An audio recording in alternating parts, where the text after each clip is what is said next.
Schönen guten Abend. Mein Name ist Volker Weidermann. Ich begrüße Sie ganz herzlich im Namen des Hanser Verlages und der ZEIT zu diesem Abend mit T.C. Boyle, den ich gleich auf die Bühne rufe.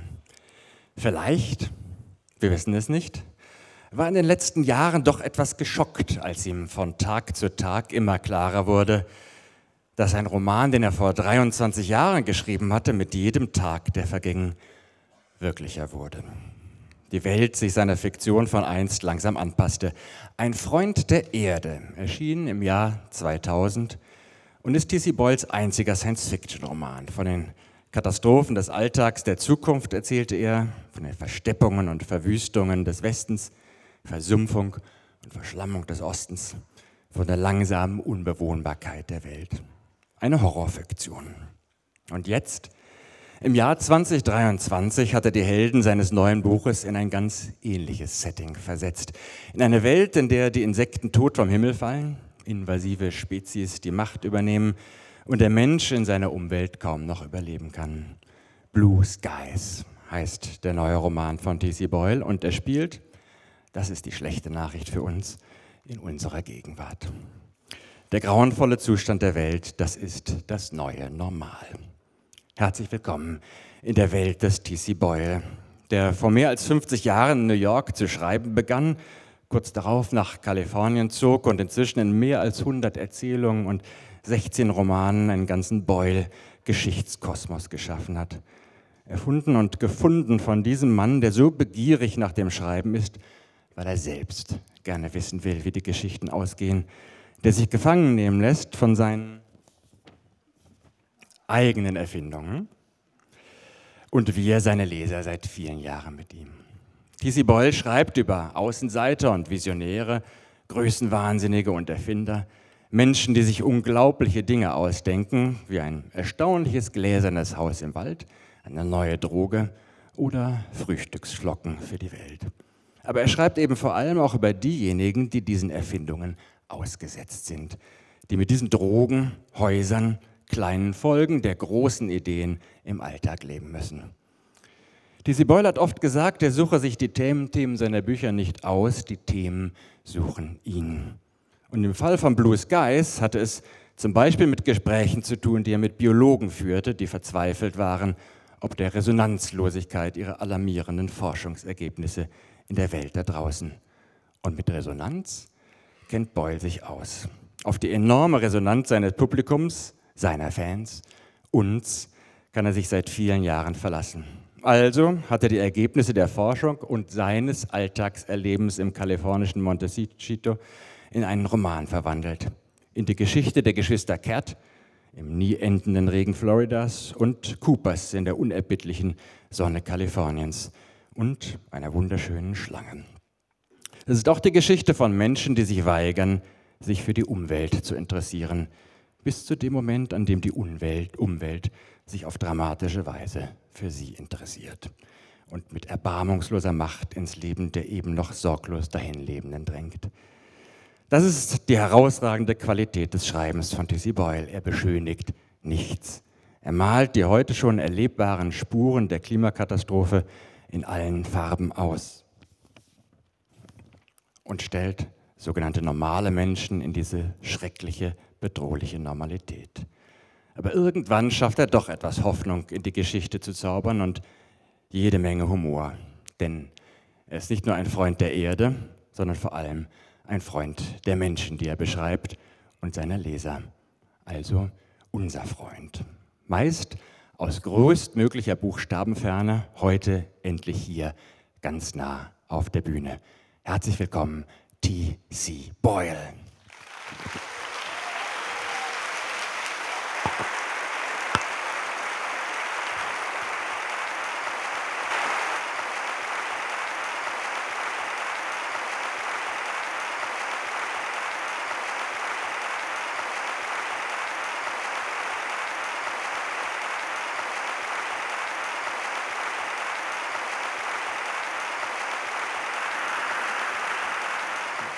Guten Abend, meine Damen und Herren, herzlich willkommen.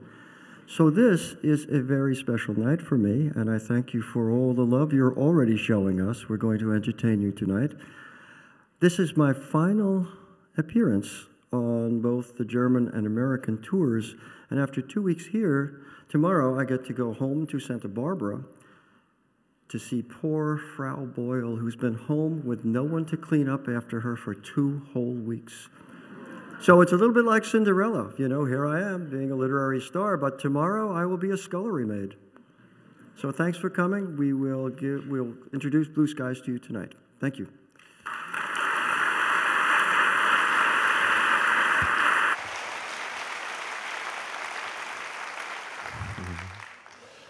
You mentioned your house in Montecito and the loneliness that you love so much, and the solitude and the nature. So how was the last 2 weeks with all of us?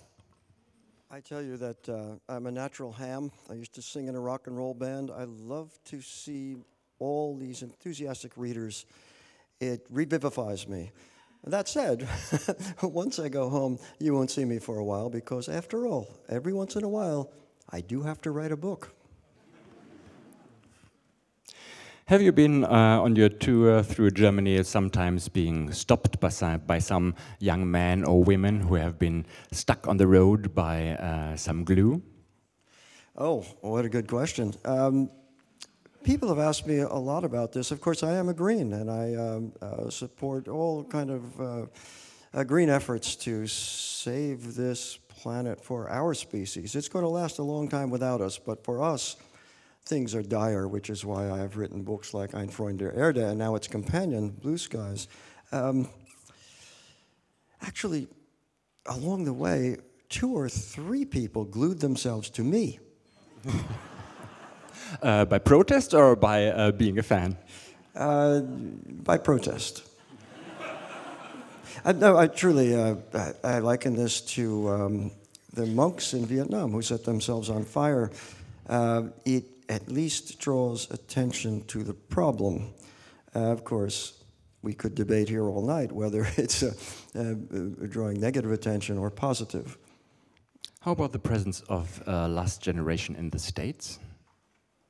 The presence of activities of people from the last generation gluing themselves on the road in the US?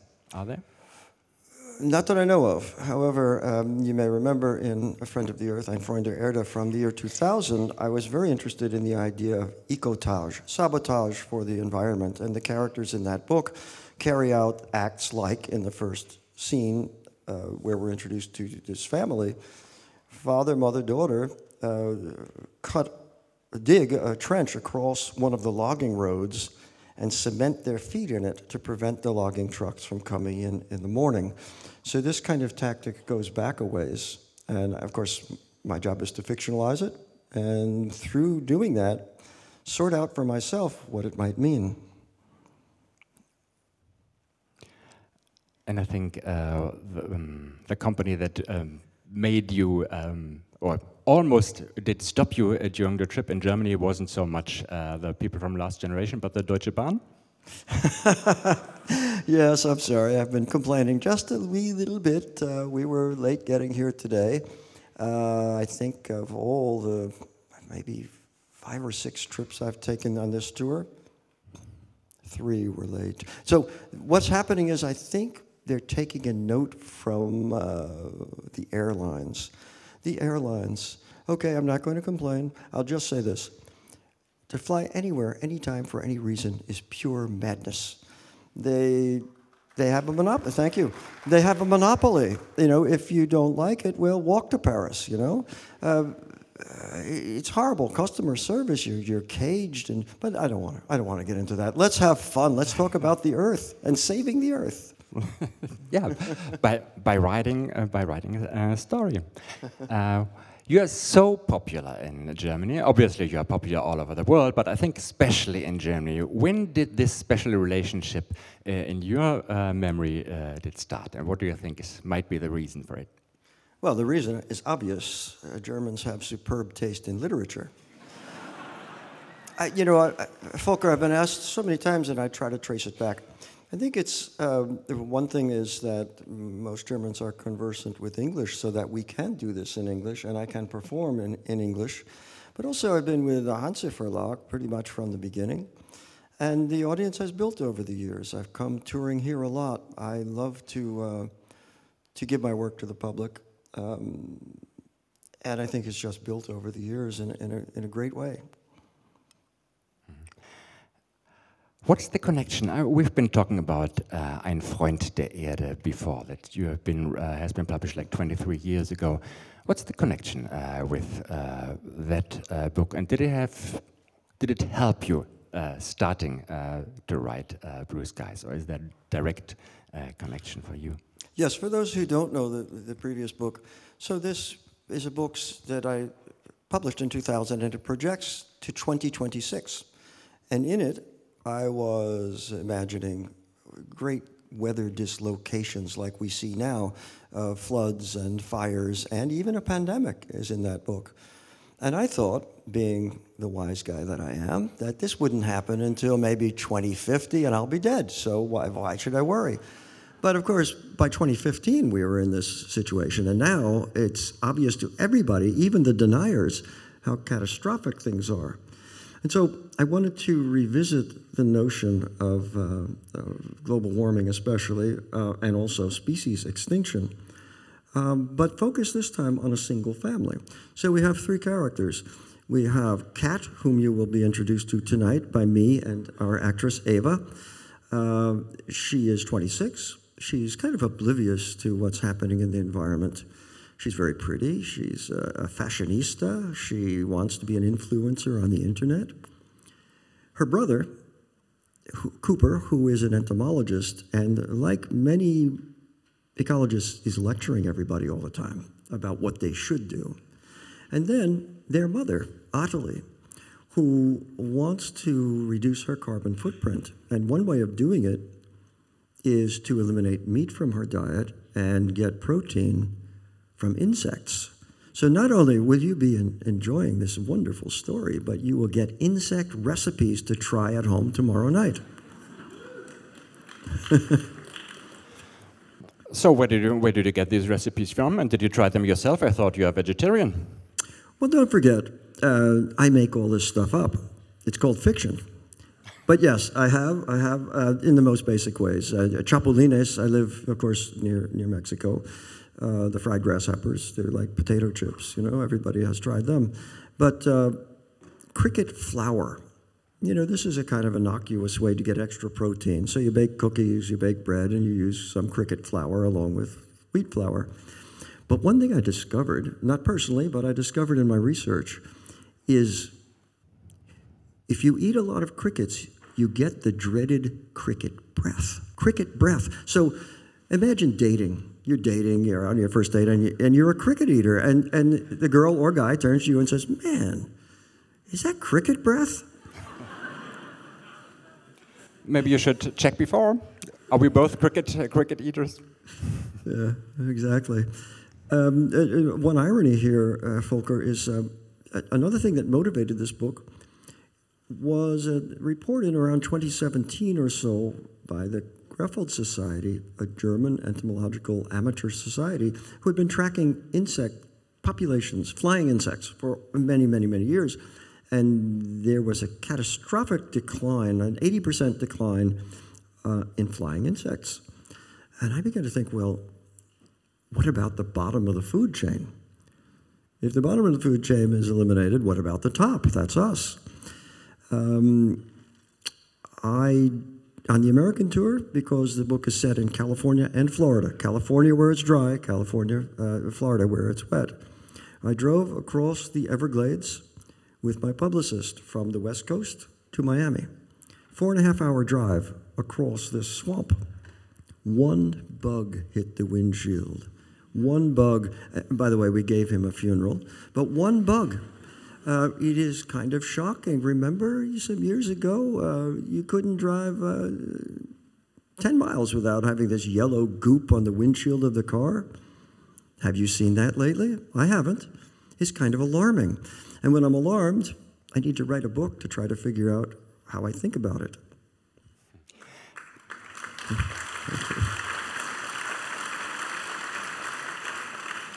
And we have you here, Tom, and we have the book here, and we would be really glad, before we go on talking about the book, if you read the first Yes, okay, part. thank you.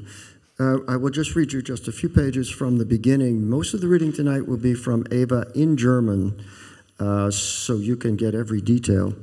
And one of my great pleasures in doing this is I get a free German lesson by following away in the English text. Okay.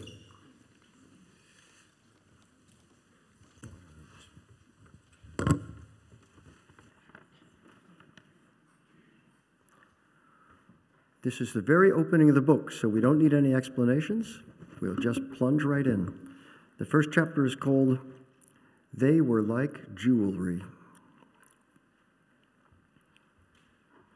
They were like jewelry, living jewelry.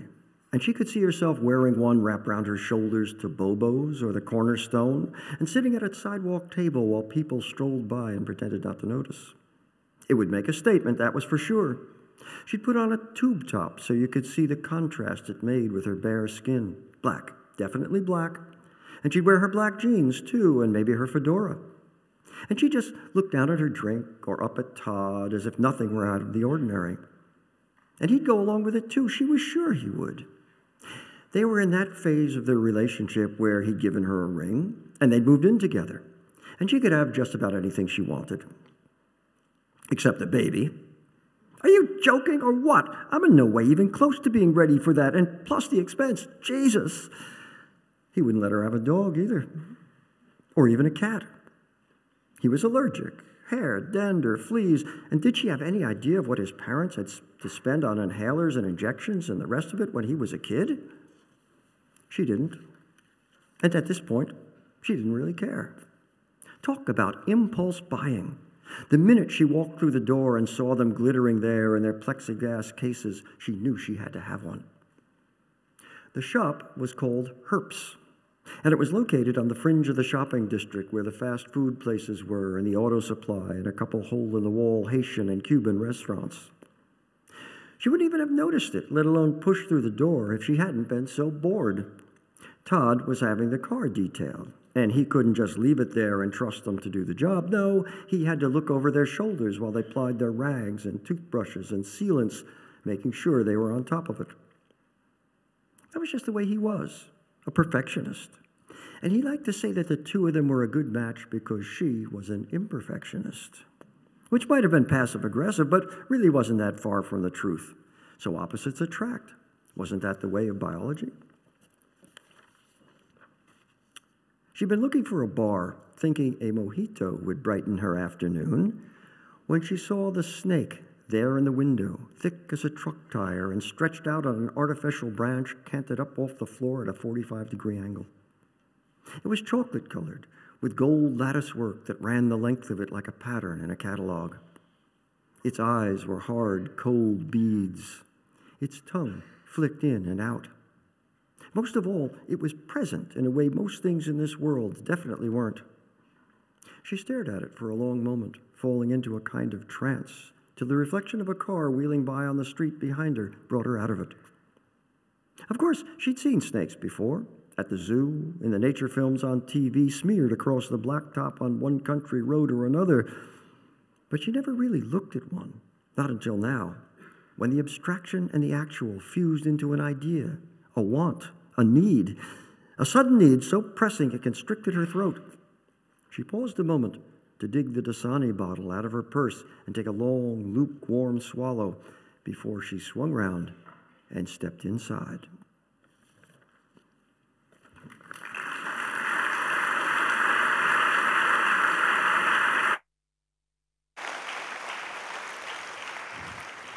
Und die deutsche Übersetzung von Bruce Geist, die Dirk van Gunsteren angefertigt hat, der Übersetzer, liest jetzt Eva Maria Nikolaus. Bitte ich jetzt herzlich auf die Bühne. Ein großer Applaus für Sie.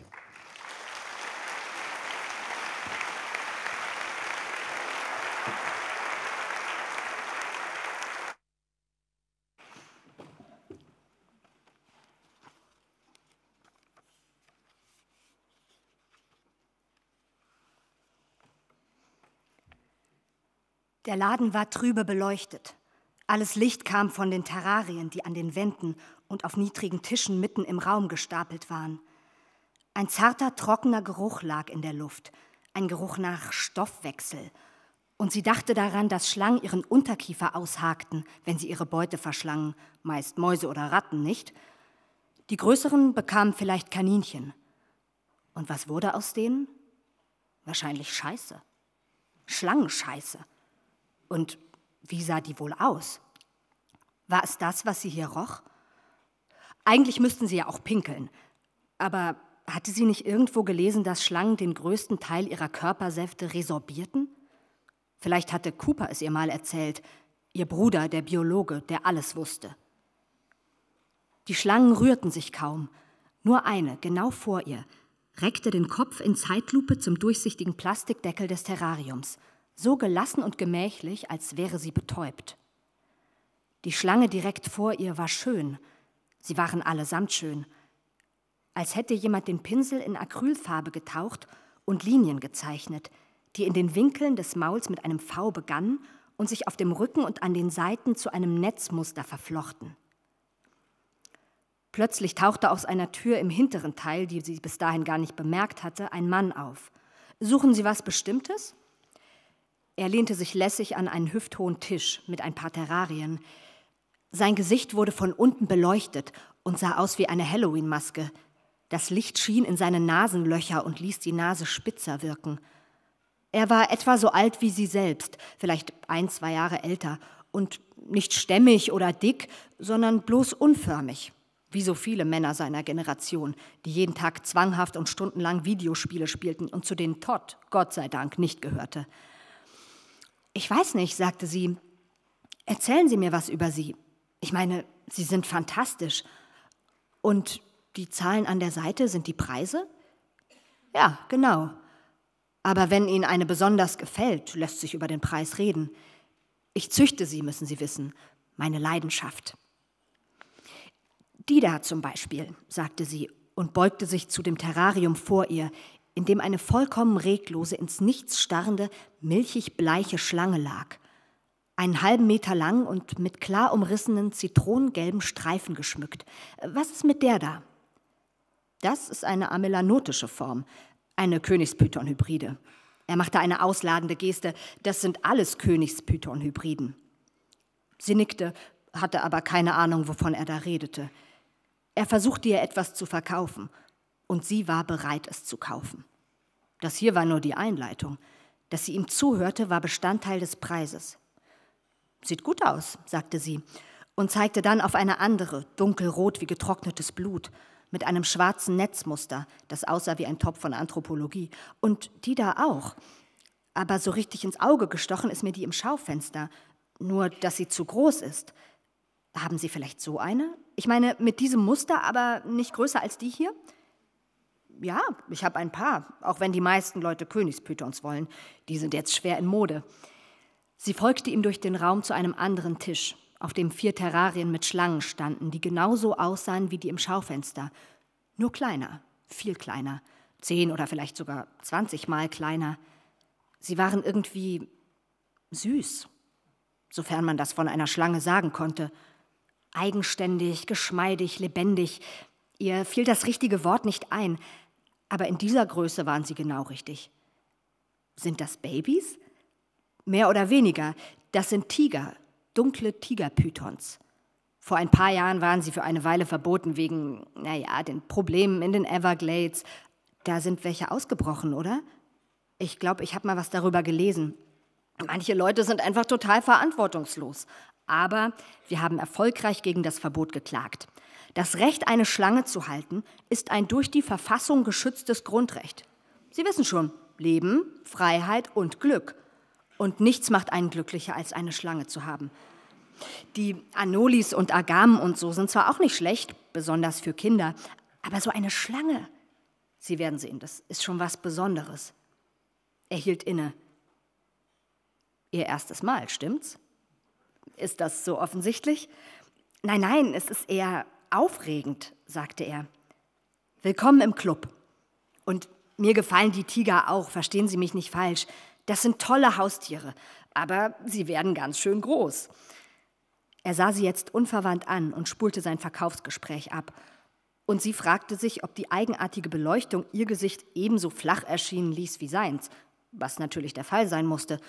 Und das verstärkte diese Atmosphäre der Intimität und Initiation. Denn das hier war cool. Sehr, sehr cool. An einem Tag, der so gewöhnlich war, wie die beiden pochierten Eier auf Toast, die sie im Diner gegessen hatte, eröffnete sich ihr eine ganz neue Welt. Und wie unterscheiden sie sich? Wenn ich einen von diesen 4 Burschen hier nehme, die sind alle gleich, oder? Ich meine, ist einer gesünder als die anderen oder sonst irgendwie anders? Welchen würden Sie nehmen? Suchen Sie sich einen aus. Sie sind alle von derselben Mutter. Sie stutzte. Sie meinen von der im Schaufenster? Wie gesagt, sie werden ganz schön groß. Sie werden ihn sein ganzes Leben lang haben. Und das werden Sie auch wollen, das verspreche ich Ihnen. Denn das ist ein echter Trip. Und Sie werden eine echte Beziehung entwickeln. Aber da reden wir von 20 bis 25 Jahren. Dieses Kerlchen hier, er tippte mit dem Finger an die Scheibe des Terrariums neben ihm, könnte 5,5 bis 6 Meter lang werden. Der Durchschnitt liegt allerdings bei 3,5 bis 4 Metern. Die Königspythons sind kleiner, sagte er. Und das ist ehrlich gesagt auch der Grund, warum sie beliebter sind. Todd würde überrascht sein. Er würde lächeln und sagen, cool. Aber innerlich würde er dagegen sein. Oder vielleicht auch nicht, vielleicht würde er zusammen mit ihr darauf einsteigen. Und sie würde ihm ebenfalls eine kaufen, die er dann tragen könnte, wenn sie ausging, um ein bisschen anzugeben. Und warum auch nicht? Warum nicht mal anders sein? Zum Leben gehörte doch mehr als Arbeit und geliefertes Essen und Netflix und auf der Veranda sitzen und zusehen, wie die Flut den Strand abtrug, als wäre man schon jetzt 100 Jahre alt. Aber sie griff zu weit vor.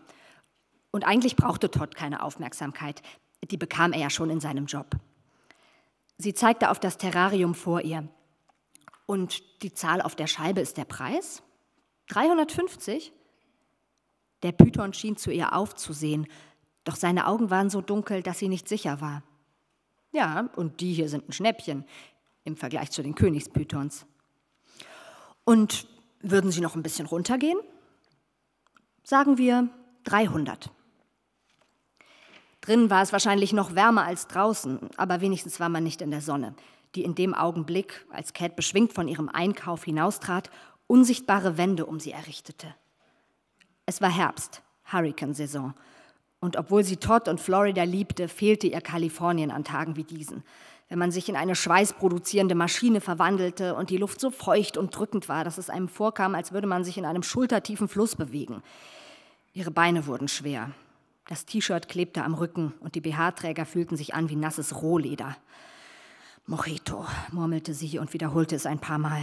Mojito, Mojito, Mojito, als gehörte es zu einem Spiel.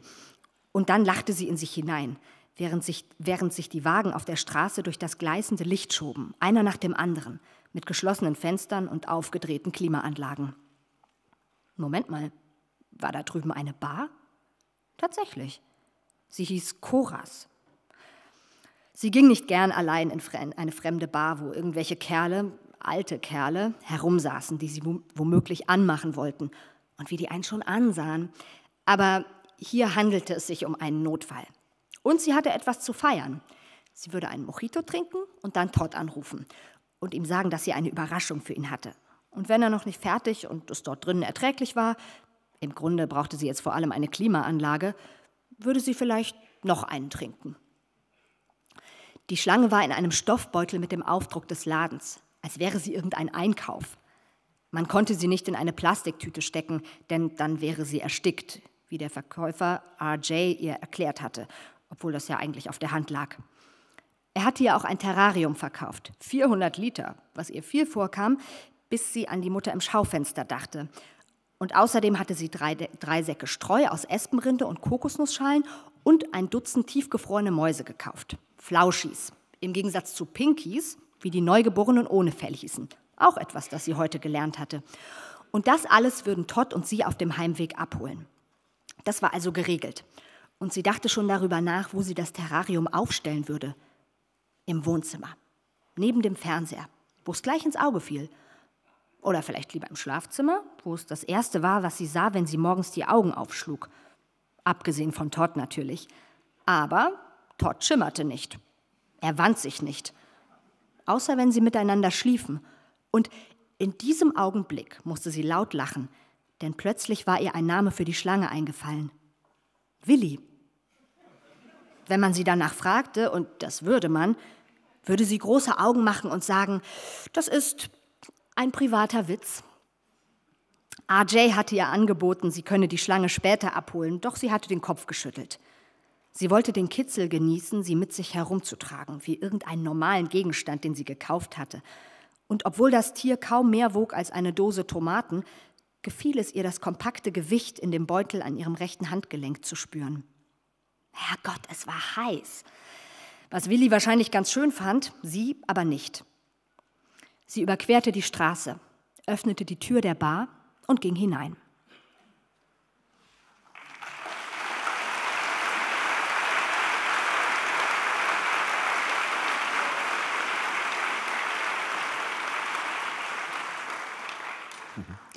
So how was your German lesson this time? Do you have some favorite word or favorite sentence? Like flauschies? What's the English word for flauschies, by the way? Yeah, the flauschies. So in English we call them fuzzies. In case you're thinking of buying snakes tonight, get your fuzzies. We've got them on sale in the back of the room. I love hearing literature read aloud. And I'm following an English text, so I can see exactly how Dirk van Gunsteren has translated it. And I can hear the rhythm and the beat, which is so very important to me when I'm writing. I always listen to music when I'm writing, and I always read aloud to Frau Boyle when I'm done, not so she can criticize, but so I can hear how it sounds. So I love hearing the German reading, and Eva was brilliant and beautiful, thank you. And I love also watching all of you. I love it, it's great. Is there a soundtrack for every book, or is it just a private soundtrack? No, there's not a... You would think that, okay, I've written many historical novels that I would listen to literature of the period, but not necessarily. I'm just listening to whatever I like. Spotify, by the way, will have its hand in my pocket till I'm buried and they throw the dirt over me, but it's okay. It's a good deal. I've made huge music files of classical, jazz, and my great love, of course, is rock and roll. But rock and roll doesn't work when you're writing fiction. Oh, you can do emails with rock and roll, but not fiction. I don't want to be distracted, but I do love the rhythm behind me, so I'm listening to classical music or jazz, and it's just what I feel like that day. How about your own musical talents? You have been member of a group. Have you ever been on stage as a singer? Because now, otherwise, would be a chance. No, I'm not. No, I'm retired from singing because I'm way too crazy to do two things at once. Very briefly, we had a band called the Ventilators in LA, and I was the singer, and it was fun.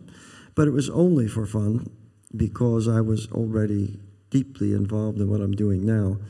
This is my life. I couldn't imagine doing two things and doing them well, which is not to say that I don't still howl along with songs, especially after a glass of two or wine. And the way our house is configured is there is a large atrium room, which is the living room. That's where the big speakers are. Frau B likes to go to bed earlier than I do, and the acoustic setup of the house allows the noise from the living room to go right down the hallway and into the bedroom. I'll leave it at that. You're obviously very, very famous for your books, but you're almost as famous for the place where you stay. I think almost all of us do know your famous house. Can you tell us a bit, maybe? It looks like paradise from outside, obviously, from Frank Lloyd Wright. Can you tell us about some disadvantages about living in this house, maybe? There aren't many disadvantages. There is one great fright, This is his first California house, the only prairie-style house west of the Rockies. It's made entirely of redwood, and it is standing in a native woods, so it's very vulnerable to fire. It's just a couple of blocks from the ocean, which is good, but still we're only a mile from the mountains in the Chaparral, so at any time it could burn, and it's terrifying. On the other hand, we have now been there for 30 years, and it's a great joy. My wife, of course, I like to have a little fun with her in a situation like this. Comedians, wives, and mothers-in-law always kind of take it heavy. But she is the genius who gave me everything I have. She's the one who furnished this house. She's the one who found it. We were just looking for an old house to love, and this one came to us miraculously. Yeah, it needed a little bit of work from 1909, but when I left at least 2 weeks ago, it was still standing. And by the way, I should say it's a joy because it's all windows. The 3 stories, windows all the way around, because Frank Lloyd Wright believed that instead of a painting on the wall, nature is the painting. And so that's always very relaxing. I'm working, I look out the window, I see the birds and the squirrels and the postman and the bicyclists, but it's okay. And the motorcycle gangs. It is truly, Volker, it's a joy to look all around you and see green, even though we are in a terrible drought, which broke this winter just for this winter. Nonetheless, most of the trees are native, and of course we do give them a little water in the worst of times, but basically I'm looking at trees that never lose their leaves. Do you remember when there was the time that you realized that something around your personal surrounding, that something in the environment is going dramatically wrong? Yes, quite specifically. You know about the monarch butterfly in America. This is the only insect that migrates, aside from termites, but they're not really migrating, they're just chewing. It's a gorgeous animal. The house is called Butterfly Wood because in the back of this property is where the monarchs have come to overwinter. There are 2 populations. The one you see on TV and read about is east of the Rockies. They go to Mexico in the high-altitude forests for the winter. But the ones on the West Coast, since we don't have the kind of severe winter they have in the East, they migrate down the coast to Southern California. And for eons, they have been coming to this place. When I first moved in 30 years ago, there were thousands of them. They were like confetti. Then the population was vastly reduced until there are only a few. What I've tried to do and try to ask people to do is to give them more habitat. They need one particular weed, milkweed, for their larvae to pupate and turn into butterflies. So we've planted a lot of it, and it's amazing. You plant it, they will come. We see typically 3 or 4 generations growing up per year, and that feels really good. So I should say that blue skies, is going to make you laugh and maybe depress you just a little bit, but the very end will return to the butterflies, and you won't be disappointed. How do you keep your good mood, especially by writing this book? At the end, there's a tiny little hope, without spoiling, there's a tiny little hope, but before this, it's really kind of, depressing because the situation of the world is so depressing. How do you keep your good mood while writing? And Well, you see me here, I love you all, I'm having fun, I'm a funny guy, I love the world, I love dogs, I love people, everything. But inside, I'm as black as coal and depressed all the time and miserable. And my main life is not being here entertaining you wonderful, charming people, but being dressed in rags in a freezing cold house, typing to try to figure out what the world is all about. oh.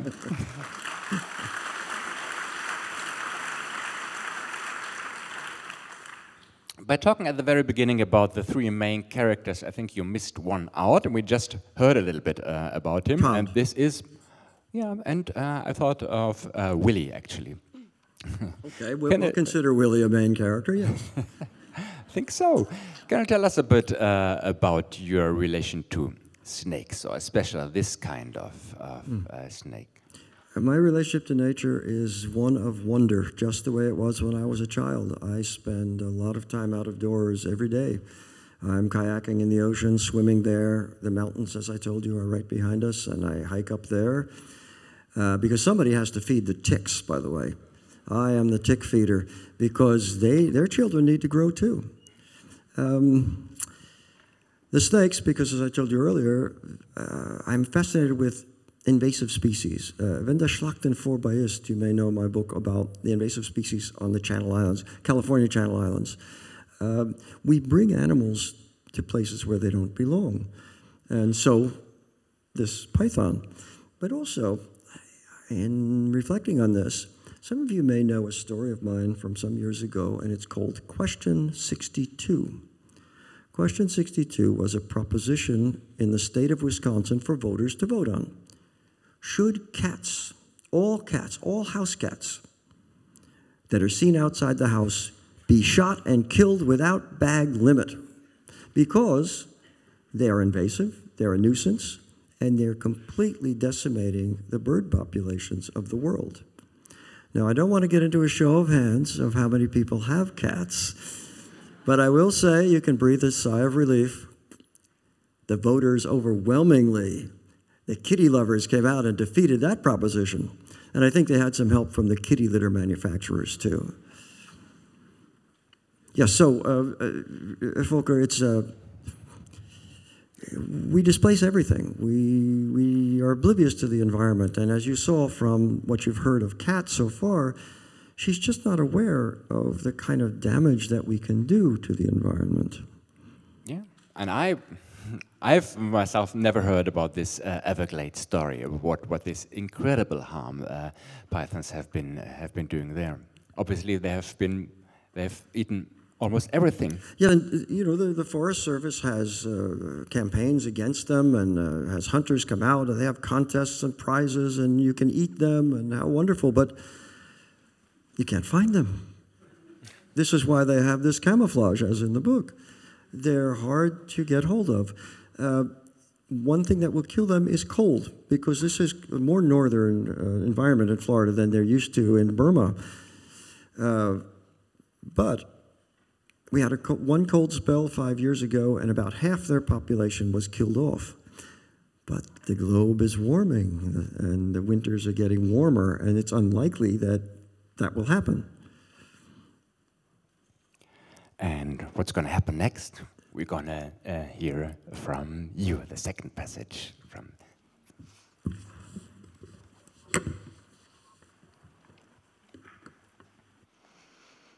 Sie nippte an ihrem Drink, spielte mit dem Handy und rief Todd 3-mal an. Erfolglos, denn er nahm nicht ab. Willi war im Beutel und sie war betrunken. An einem Samstagnachmittag um 2:45. All die Erregung, die sie gespürt hatte, hatte sich verflüchtigt. Und das war deprimierend. Sie hatte bereits angefangen, sich an Situationen wie diese zu erinnern und alte Selbstvorwürfe aufzuwärmen und vielleicht auch ein bisschen vor sich hingemurmelt. Doch da trat Todd durch die Tür und alles war anders. Sie hatte eine Überraschung für ihn.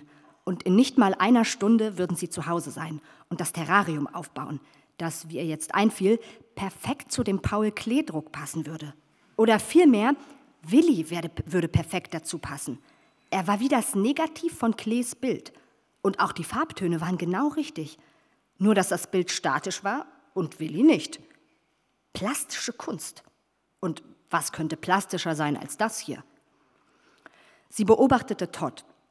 Er war gleich hinter der Tür stehen geblieben und versuchte sich zu orientieren. Sie winkte nicht, obwohl sie nicht sauer war, jetzt nicht mehr. Er nahm die Sonnenbrille ab und seine Miene veränderte sich von milder Verärgerung, bin ich hier richtig? Sie hat doch was von Koras gesagt, oder? Hin zu Erleichterung und Erkennen. Da war sie, vor einer Wand aus funkelnden Flaschen. Samstagnachmittag. Die Party kommt in Schwung. Liebe mit allem Drum und Dran, wie im Film. Er winkte ihr zu, kam durch den Raum zu ihr und gab ihr einen knappen, öffentlichkeitstauglichen Begrüßungskuss. Tut mir leid, Cat, aber die haben es einfach nicht so gemacht, wie ich es gemacht haben wollte. Und ich musste... Er hielt inne. Ist das dein zweiter? Ja, sagte sie, was der Wahrheit entsprach, wenn man mit dem Zählen bei 2 anfing. Dann habe ich ja einiges aufzuholen, sagte er und winkte Cora. Das ist Todd Rivers, mein Verlobter, sagte Cat, als Cora kam, um die Bestellung aufzunehmen, und hob unwillkürlich die linke Hand mit dem Ring und dem in Platin gefassten, 2-karätigen Brillanten mit Idealschliff, der Todds Mutter gehört hatte, die vor 3 Monaten gestorben war, was auch der Grund war, warum sie in Florida in einem Strandhaus wohnten, das sie sich aus eigener Kraft niemals hätten leisten können. Was machte es schon, dass der Strand immer schmaler wurde? Was hattest du? Todd nahm ihr leeres Glas und schnupperte daran. Bitte sag nicht, es war wieder dieser Flor de Caña. Wie oft muss ich dir noch erklären? Hier sah er Cora an und schüttelte den Kopf. Für mich gibt es nur einen Ron, Bacardi, den Carta Reserva. Haben Sie den da hinten irgendwo? Obwohl er nicht mehr als 10 spanische Sätze konnte, rollte er das R, dass es eine Pracht war. Sie nahm es ihm nicht übel. Immerhin war er ja Bacardi-Botschafter. Davon lebten sie. Bevor sie hier rausgingen, würde er von seinem Botschafterkonto eine Runde für alle ausgeben und Cora seine Visitenkarte überreichen. Wie ein Vertreter. Dabei war er kein Vertreter, sondern stand eine Stufe höher und verdiente gutes Geld, was das Leben noch angenehmer machte, wenn man mietfrei im eigenen Haus wohnte und nur Grundsteuer und laufende Kosten bezahlen musste. Als Cora sich entfernte, um ihre Drinks zu machen, ja, sie nahm noch einen, legte sie die Hand auf Todds Arm, beugte sich zu ihm, drückte die Stirn an seine Schulter und stieß dann 2-mal damit zu, als wäre ihr Kopf eine Axt und sein Körper ein Baum. Ich mag eben Flor de Caña, sagte sie, ich kann nichts dafür. Sein Gesicht verdüsterte sich. Du weißt, dass es ein Geschäftsding ist, oder? Jedenfalls in der Öffentlichkeit. In Wirklichkeit, aber dieses Geheimnis hätte sie nicht mal unter der Folter preisgegeben, hatte Todd für Rum gar nichts übrig. Willst du nicht sehen, was ich gekauft habe? Er versuchte die Beunruhigung oder den Ärger oder was immer es war zu verbergen. Er war ein guter Schauspieler und ein guter Typ und er liebte sie wirklich. Das wusste sie so genau wie nur irgendwas. Liebe war ständiges Verhandeln, das wusste sie ebenfalls. Doch, na klar, sagte er und zeigte ihr sein großes Lächeln, sein Botschafterlächeln. Das Lächeln für einen Samstagnachmittag, an dem nichts anderes vor ihnen lag als Nichtstun und Müßiggang. Und dann noch mehr von beidem. Was ist es? Eine Schlange. Sie ließ seinen Arm los, um die Schnur an dem Beutel auf ihrem Schoß mit beiden Händen lösen zu können. Eine Schlange. Das ist ein Witz, oder? Aber da war Willi. Er wand sich um ihren Arm und stieß mit dem Kopf nach einer Leiter, die nur er sehen konnte. Und Todd rief, Scheiße, Herrgott! Und fuhr mitsamt seinem Barhocker zurück. Beinahe hätte sie gelacht. Er sah so komisch aus, mit den weit aufgerissenen Augen und dem verkrampften Mund. Und wenn er sich nur sehen könnte, dachte sie und spürte wieder die Kraft. Tu sie wieder in den Beutel. Du kannst doch nicht... Was denkst du dir denn? Es ist okay. Cora hat nichts dagegen. Sie hat selbst 2 Schlangen. Ist der nicht wunderschön? Tu sie weg. Sie bildete mit der Hand einen Trichter. Willi schlüpfte hindurch und dann ließ sie ihn wieder in den Beutel gleiten. Neben ihrem Ellbogen stand ein frischer Drink. Sie sah Todd unverwandt an, prostete ihm spöttisch zu, trank das Glas halb aus und stellte es wieder ab. Herrgott, sagte er, du bist wirklich erstaunlich. Eine Schlange. Wer kauft eine Schlange? Viele Leute. Cora zum Beispiel. Frag sie. Ich frag aber nicht sie, sondern dich. Wo willst du sie halten? Wer soll sich um sie kümmern, hä? Kannst du mir das mal sagen? Cora beobachtete sie vom anderen Ende der Bar und das war peinlich. Sie stritten sich in der Öffentlichkeit. Und warum? Sie hatte ihn überraschen wollen und er machte alles kaputt. Ich dachte, neben dem Fernseher, dann könnten wir ihm in den Werbepausen zusehen. Oder wenn der Film langweilig ist, wie neulich der auf HBO, also weißt du, der mit dem Rennfahrer, den du unbedingt sehen wolltest. Also wirklich. Und außerdem habe ich Streu und Flauschis und den ganzen anderen Kram gekauft. Und ein Buch über Schlangen. Und keine Sorge, ich werde mich um ihn kümmern. 100%. Ich dachte, du würdest dich freuen. Ich dachte, er wäre für uns beide. Flauschis, sagte er. Was zum Teufel sind Flauschis? Auf dem Heimweg sandten die Wolken ihr verschiedene Botschaften, die meisten positiv. Sie fühlte sich jetzt besser, viel besser. Das Zeug lag im Kofferraum und die durch die offenen Fenster strömende Luft ließ den Wagen förmlich singen. Alle Menschen stritten manchmal. Sie und Todd hatten sich längst wieder versöhnt, und zwar auf die beste Art, nämlich mit einem höchst kommunikativen Kuss auf dem Hof hinter Herbs, wo er sie mit seinem Körper an den Wagen gepresst hatte, der so makellos aussah, als hätten sie ihn gerade aus dem Schaufenster des Händlers geholt. Sie konnte es kaum erwarten, das Terrarium aufzustellen und Willi sein neues Heim erkunden zu lassen. Die Steine, den künstlichen Ast, die Streu und das sogenannte Versteck, das im Grunde aussah wie einer der Tunnel der Modelleisenbahn, die sie und Cooper als Kinder gehabt hatten, und wo Willi einen Raum hatte, in dem er sich sicher fühlen konnte. Da drin würde er sich zusammenrollen und die Augen schließen. Schliefen Schlangen denn überhaupt? Sie hatten ja nicht mal Augenlider. Aber natürlich mussten Schlangen schlafen, wie alle anderen Wesen. Vielleicht träumten sie sogar, wer wusste das schon? Schlangenträume. Was das alles sollte, sie wusste es nicht. Es war ihr egal. Sie sah den Abend vor sich wie einen auf die konkave Windschutzscheibe projizierten Film. Sie würde Pizza bestellen und dazu einen Salat machen.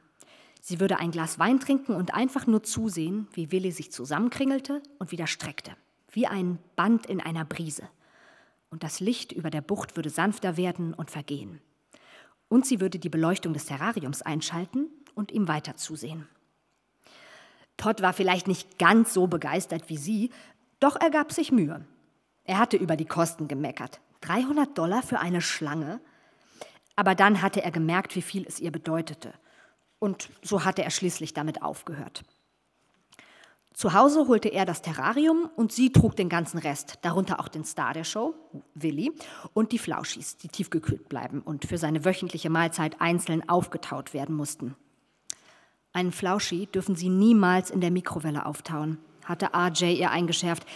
Er könnte innerlich noch gefroren sein und das würde die Schlange umbringen. Denn vergessen Sie nicht, sie sind Kaltblüter und können nichts ausscheiden, was nicht verdaut ist. Es besteht die Gefahr, dass ihre Körpertemperatur so weit absinkt, dass sie sterben. Das Beste ist, etwas Wasser oder besser noch Hühnerbrühe für den Geschmack warm zu machen und über den Flauschi zu gießen, damit er nach und nach auftaut. So würde ich es jedenfalls machen. Todd kam aus der Küche und reichte ihr das Glas mit dem Paso Robles Zinfandel, den er kartonweise bekam, und sie trank einen Schluck, stellte das Glas auf den Boden und stand auf. Willi war eine S-förmige Falte in dem Beutel, so brav, wie man es sich nur wünschen konnte, und lag reglos auf dem Couchtisch, wo sie ihn abgelegt hatte. Sie schob den mit Maschendraht bespannten Deckel des Terrariums ein Stück beiseite, öffnete den Beutel ein letztes Mal und legte ihn auf die Streu, damit Willi selbst bestimmen konnte, wann er hervorkommen wollte. Er glitt heraus wie aus einem Spritzbeutel gedrückt und begann seine Umgebung zu erkunden. Bestimmt war er froh, nicht mehr eingesperrt zu sein, erst recht nicht in dem engen Plexiglasbehälter, in dem RJ ihn gehalten hatte. Das war sicher nicht sehr bequem gewesen. Und so künstlich. »Tada«, rief sie und wandte sich zu Todd, drückte seinen Arm, zog ihn an sich und gab ihm einen Kuss. Einen tiefen, seelenvollen Kuss. Und im nächsten Augenblick fielen sie übereinander her. Sie wusste nicht, wie sie wohl riechen mochte nach diesem langen, verschwitzten Tag, doch dies war der Augenblick. Und sie war ganz im Jetzt und zog sich das T-Shirt über den Kopf und er half ihr mit dem BH. Und dann trieben sie es auf dem Teppich. Und natürlich läutete der Pizzabote und Todd musste rausziehen und in seine Shorts steigen und an die Tür gehen. Aber sie rührte sich nicht. Und er kam sofort zurück. Und durch die Unterbrechung war es, auch wenn das irgendwie widersinnig war, nur noch besser. Und dann aßen sie die Pizza und tranken mehr Wein. Und sie waren beide so scharf, dass sie es gleich nochmal machten. Direkt vor dem Terrarium.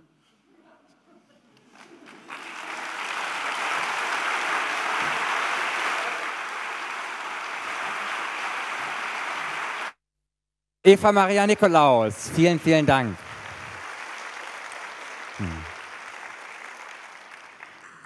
There are incredible amounts of alcohol being drunk in this book. Yes. Is this a tactic in times like this? Oh, I don't know about that, but every book and every character is different, and it happens that Todd, being a Bacardi ambassador, has a job which involves a lot of alcohol. And the two of them, we're just giving you some parts of the book. You'll see their lifestyle, as the lifestyle of many young people is to party, and that involves a lot of drinking. How about you? I mean, drinking and writing, is this separate business, or does it help? As you may know, all writers, novelists anyway, are alcoholic, drug-addicted, misanthropic, miserable people. So we can't really help it. We know. But in this case, yes, alcohol plays a large part in it, in the lives of the major characters in the book. Willie, however, is a teetotaler, if that'll make you feel better. The glass of red wine in front of the fireplace, one of the main characters in your Twitter account that many of us, I'm sure, follow.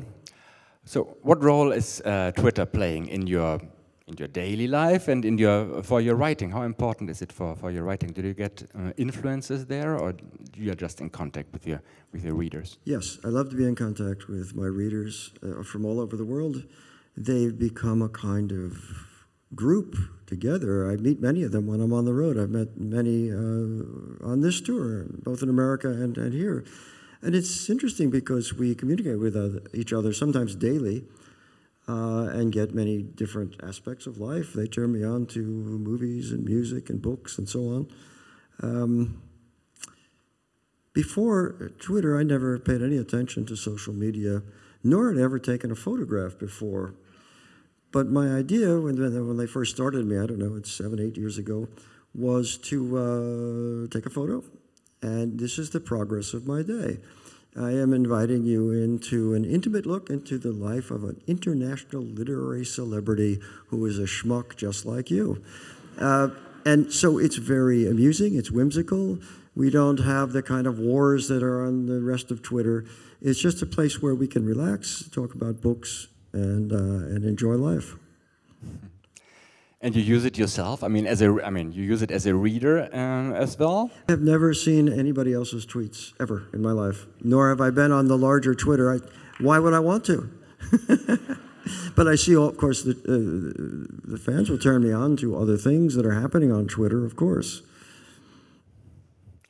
Did you ever think of, well, this is book ever present, this is why it's so powerful, but did you also think of writing about a time in 25 years from now? That'll be the third book in the series. I don't know. We have to get there first, Volker. Maybe if we're all still alive at that point, maybe I'll revisit this. I mean, this is my obsession. Our life as an animal species among the other animal species on Earth. Good.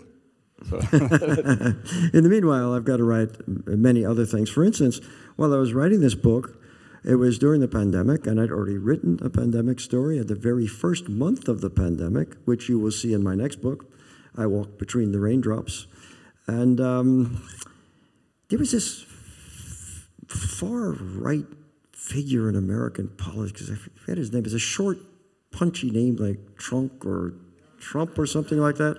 Well, all the irritation of that I could not address because I was writing this. When you're locked into a novel, when I'm locked into a novel, I can't do anything else.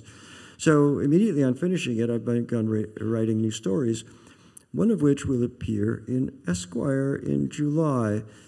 And it is inspired by this far-right fascist MAGA thing going on in America. And I read a story in the paper. You may know it. Some right-wing MAGA types attacked a butterfly preserve on the Mexican border in Texas, claiming that this was really just a front for bringing in illegal immigrants and so on and so on. And I wanted to examine this and see if that was true. And you will find a character wearing a red MAGA hat in this story. So I am able to address in short stories what's happening right now. In novels, not so much. Although you could say, yes, this is happening right now. How do you find this story? Or how do you feel that this is the character, that is the Boyle character, that this is the story you have to write? It just happens. It's the most natural thing. It's just my life. As I said to you much earlier in this conversation, I am confused and disturbed by practically everything. And also love. I receive a lot of love. I have a beautiful life. I have children. I now have grandchildren. I have a dog. I have a cat. All is well. But I can't, as an artist, I'm always stimulated by what's happening to me and around me. And as I also said, that's my mode of expression. You once said there is always some kind of voodoo involved. What kind of voodoo is this? This voodoo in this one is almost frightening, and I'll give it to you briefly. I mentioned second earlier. In this, you get alternating chapters here. You're seeing the first one, that's Cat. Second one will be her mother having a dinner party, fancy dinner party, serving insects. The third chapter is Cooper, the son, and he has a girlfriend who is an acarologist. This is a scientist who studies ticks. So he goes out into nature with her to collect ticks, and the way they do this is they bring a white sheet and pull it through the bushes, and whatever falls off there, the ticks, and she takes them and puts them in a little vial and studies them to see what diseases they're carrying. On this particular day, it was very windy. And they couldn't do it. The sheet was just flapping. So what did they do? They went to the bar, they danced, they listened to the band. Now it's time for bed. And when Cooper was removing his shirt, he found a tick larva on his arm. That's where the chapter ends. Meanwhile, I had to write another Cats chapter and another Oddly chapter. In that interval, I went hiking with the dog, and I came home, and I found a tick on my arm.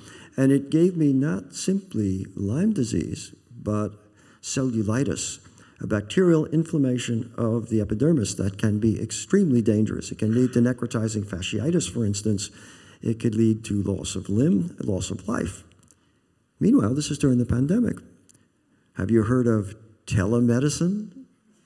I held my arm up to my phone, and my doctor looked at it. He said, okay, yeah, I'm going to give you an antibiotic. But meanwhile, please, take a magic marker and draw around the margin to see if it's spreading. Well, it did. Not only did it spread past the margin, but all the way on the other side of the arm. The antibiotics were not kicking it back. I wasn't feeling so great. But eventually, thankfully, the antibiotics kicked in, and I beat the infection. And as you can see, I still have an arm. So this was so strange in that here, what I was writing about happened to me in real life. And of course, I had to incorporate it and make Cooper suffer. That's for sure. So this is voodoo, I understand. It is. It is very strange. We talk of the universal unconscious. Artists don't know where it comes from. I have no idea what's going to happen. Of course, I program it as it goes along. But it's the beauty of opening yourself up to something that's beyond you that you can't imagine. Musicians do it all the time. A musician, 99% is just pure soul. It's just happening in the moment. 1% is control. You know how to play your instrument.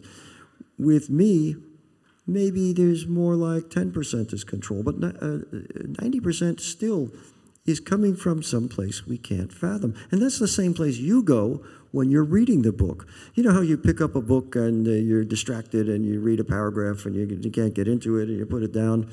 Then maybe a week later, you pick it up and you're in another world altogether. That's the world that I am trying to get into every day. And it's great. It's rewarding. It's different from, mowing the lawn and going to Kmart and paying the bills, and cleaning up after Frau B. It's different. And it's beautiful. So, and it's beautiful for us to read it. I've been here on stage in Hamburg some months ago with your colleague Don Winslow, who told us here that we'll stop writing fiction because times are so bad and so hard that he wants to turn just into politics. Did you ever think of this doing yourself? I had it easier early in my career because the world was still in one piece. The news events They're so horrific and sometimes so ridiculous. They really seem like fiction. But if you're an artist, you make art. That's your life. That's what you do, whether people want it or not, or how the world changes. This is my life. Just as my musical hero, John Coltrane, the first time I ever understood that there was art, I was maybe 14 or 15 trying to play my saxophone, and I realized this is art. There's no way you can stop. And the hometown where your German publisher is based on, Hanser Verlag, more than 100 years ago there has been some strange government, German government, out of authors and writers who did, took over power for some months. So obviously this wouldn't be a job for you, but you just sometimes think about what kind of ministry would be suitable for you? The Sandinistas tried it, and we all applauded them at the time, but that didn't work out very well, did it? I don't know. I treasure our democracies, and I am fighting to keep our democracy solid. We damn near lost it.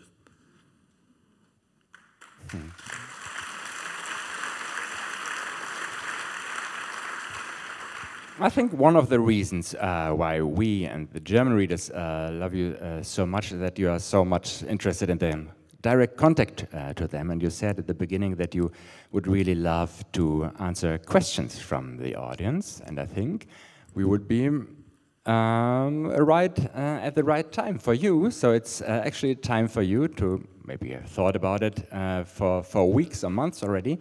So there is a microphone walking around. Actually, I don't see too much.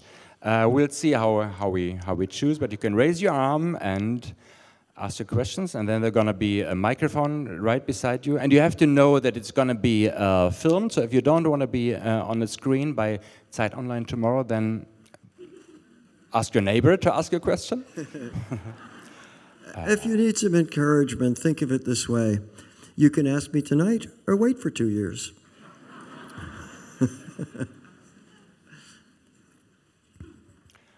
I see the first arm here, but I don't see the microphone. But there it is.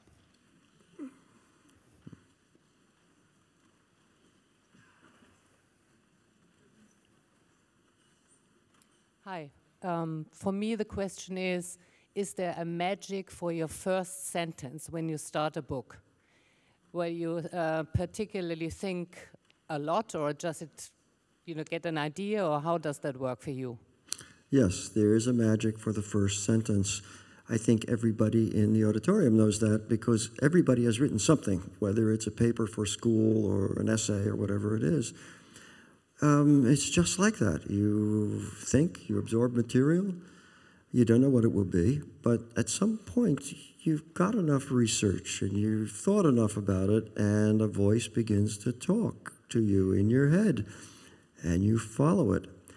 Of course, this is closely allied with madness and being locked up in the mental hospital, but in my case, so far, so good. Yes, so there is a great magic to that. And by the way, when I start anything, I work it over and over and over to try to get into the spell where I'm not conscious.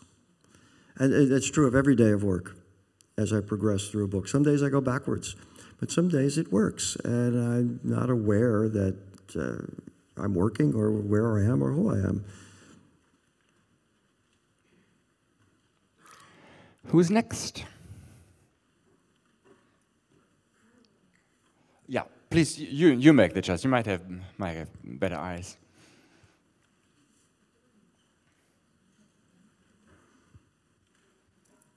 I'm not sure who's meant.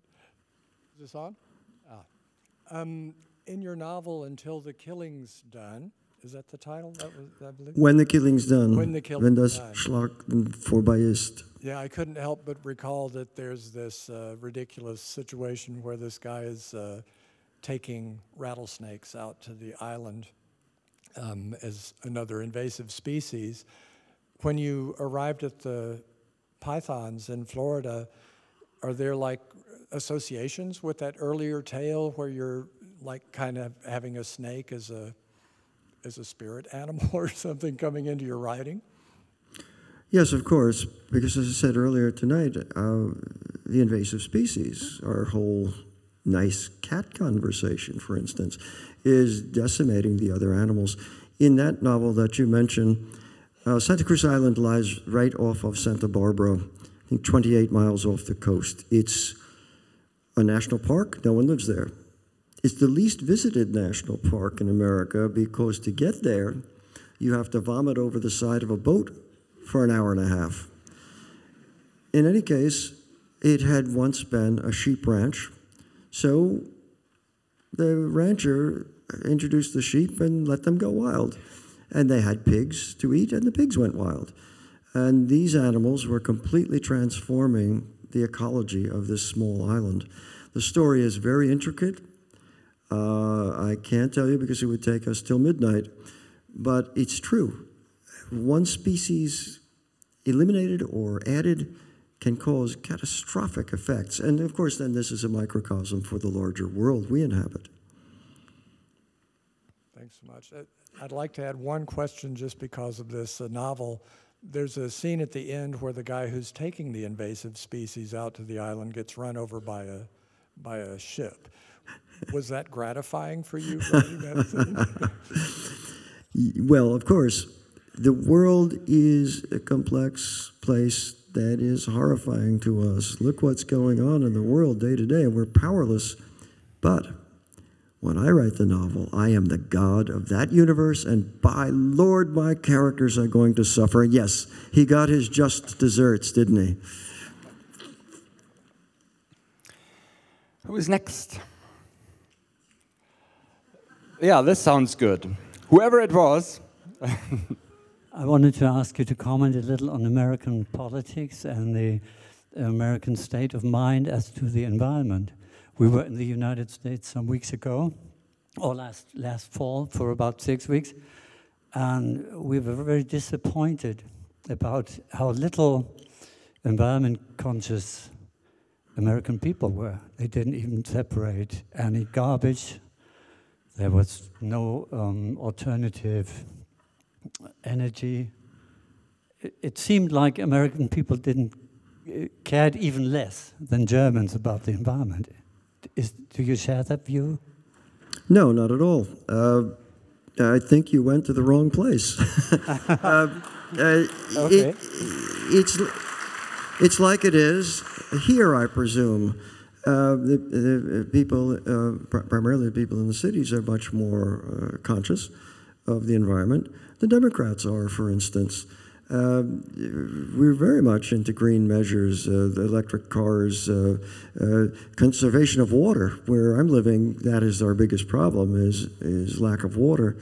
I also split my time between Santa Barbara and the Sequoia National Forest, a tiny little town on the top of this forest where I've been going ever since I came to California. The people there are close friends of mine. We go to each other's houses for dinner and know each other's families and so on. But they are self-described rednecks. All of their information comes from hate radio and, you know, the great TV beaming from the sky for Fox News. And I love them, but we don't discuss politics. So yeah, I mean, 70 million people voted for Donald Trump. That's incredible. There are more of us than there are of them, but of course they manipulate the system, and I make no promises. By the way, I'm always wrong in my predictions, 100% wrong.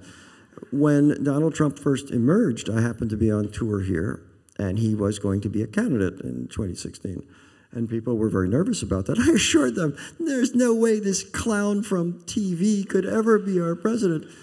But I was wrong. So I'm making no predictions. But I will say that, yeah, there's a division between people who are easily manipulated by propaganda and who are not environmentally conscious. But there are a lot of us who are, and I think we may win that war.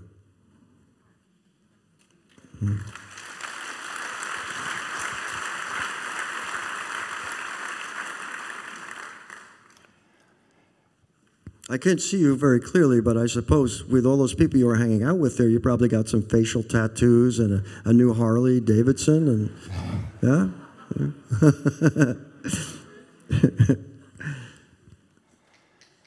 Others? Yeah, this sounds good.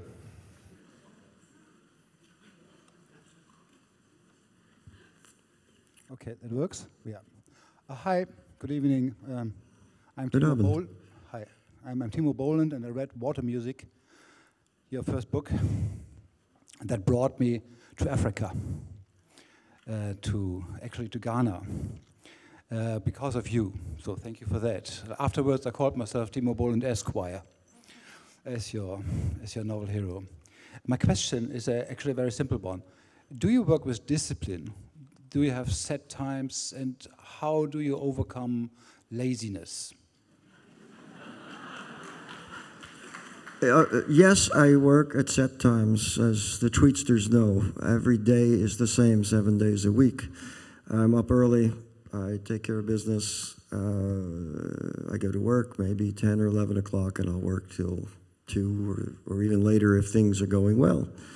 It is discipline, but what allows the discipline to blossom is my desire to make the art. We talked about rock and roll earlier. I love music more than anything, but I could not excel at the highest level at music. And so once I found my métier, it is a great desire to see where it will go. I never know what the next story will be. What will it be? And it's extremely satisfying when it comes together.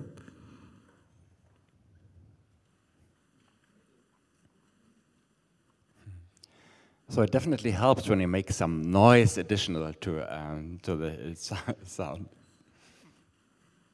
So the question is,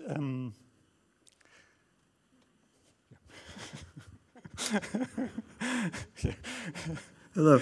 We can't see you too well, and it's a shame because when I was sneaking a peek at you before we came on stage, I saw how incredibly physically beautiful this audience is. It's amazing. Yes, sir. What's your question? yeah, the question is, how many books are you reading now, and how do you choose your next book to read? Because nowadays it's very difficult with so many options in internet and Twitter, and you have ebooks, and you're always thinking, oh, maybe there's a better book out there. I'm wasting my time for that, maybe. I'm working on my 32nd book now. Reading, how many? There's no end of subjects, especially with the crazy dislocations of the world. So often I will write stories to address how I feel about them. For instance, a couple of years ago I read a story, which some of you may know, called Asleep at the Wheel. And it's about self-driving cars. What will it be like in the future with self-driving cars, where the car talks to you and becomes your best friend and drives you around? What would that be like? So there's often a kind of what-if element to it. And so the idea is just keep flowing. And of course, I read the newspaper, I talk to people, I have my Twitterites, and there's always a million ideas. I don't know which one will be next, though, necessarily for the next novel. I'm still trying to figure that out. What about your former characters, actually? I mean, you have invented so many people and characters. Are they still alive in your head? Wasn't it Miguel de Unamuno who wrote a play or a novel about his old characters coming back to complain to him that they didn't get a big enough role? That's about where I am at now, yes. Good. Maybe one last question before T.C. Boyle is going to have the last word, but Blue Skies is going to have the last word. One last question, please. Hello. Oh, sorry.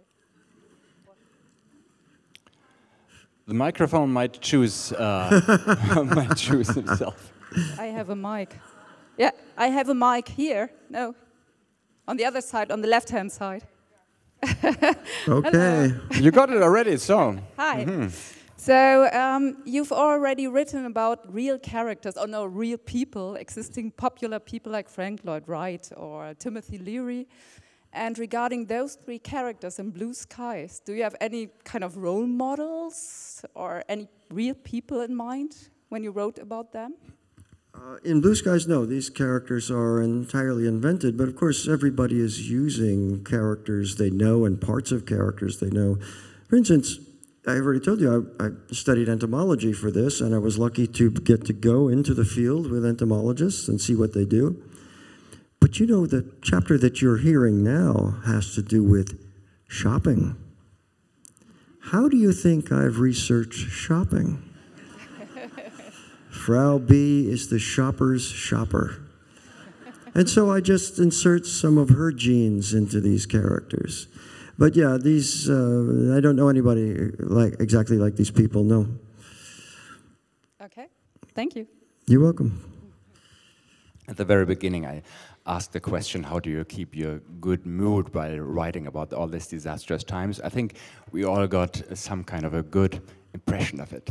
Thank you so much. Yeah, Volker, the good mood comes from this acceptance and love I'm getting, and also the satisfaction of making something. Everybody makes something. And whether you're the best read person I know is a friend of mine who is a wood maker. He makes furniture, exquisite furniture, in his studio all day long, listening to books on tape. It's whatever you do to give you satisfaction, you've got to do something. The last word is going to be from Blue Skies that you're going to read by now. And yeah, I say thank you very much indeed to all of you coming here and listening to T.C. Boyle. And I can tell you, as you know, of course, that he's going to be with you in the foyer and signing every book that you bring. Well, please don't bring staples. Don't bring staples, and please don't ask for a special personal signature, please, and no selfies. And have I forgotten something? Maybe not. Yeah, thank you very much. And yeah, and as I said, the last word is gonna be from T.C. Boyle.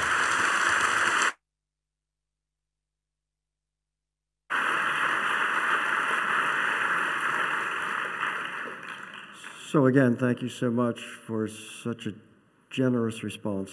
I love it. I'm just going to read you the last few pages of the chapter that you have already heard from Eva.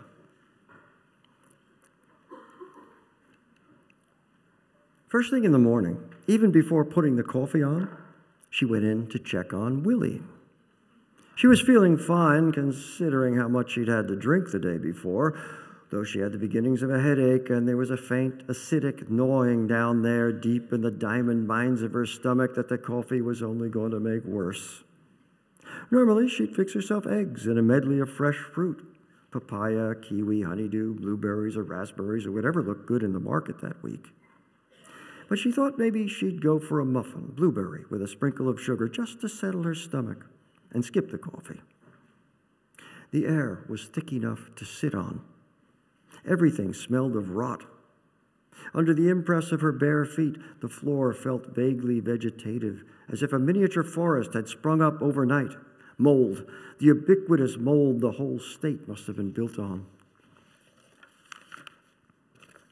Outside the windows, the sky was dark and close, and the sea hissed at the shore, and somewhere there was the high whine of a speedboat, breaking through the endless sound loop of gulls keening and squalling as they picked over whatever was washed up last night.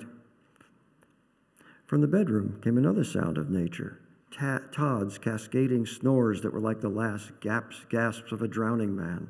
Or no, a manatee, if manatees could drown, which she didn't think they could. The tank was dark because she'd shut out the light when she went to bed, even though in a state of nature, Burmese were mostly nocturnal. But then they wouldn't have had an infrared heat bulb in a state of nature either, or a nightlight for that matter. She went to the tank and clicked on the light, then settled down on the carpet so she could watch him in the way other people might have watched TV, which made her feel good. Superior, really, because morning TV was nothing but crap anyway. The only thing was, she didn't see him right away. She shifted closer till she was inches from the tank, studying every angle of it. And of course, snakes could hide in plain sight, which was what their ravishing patterns were all about, camouflage.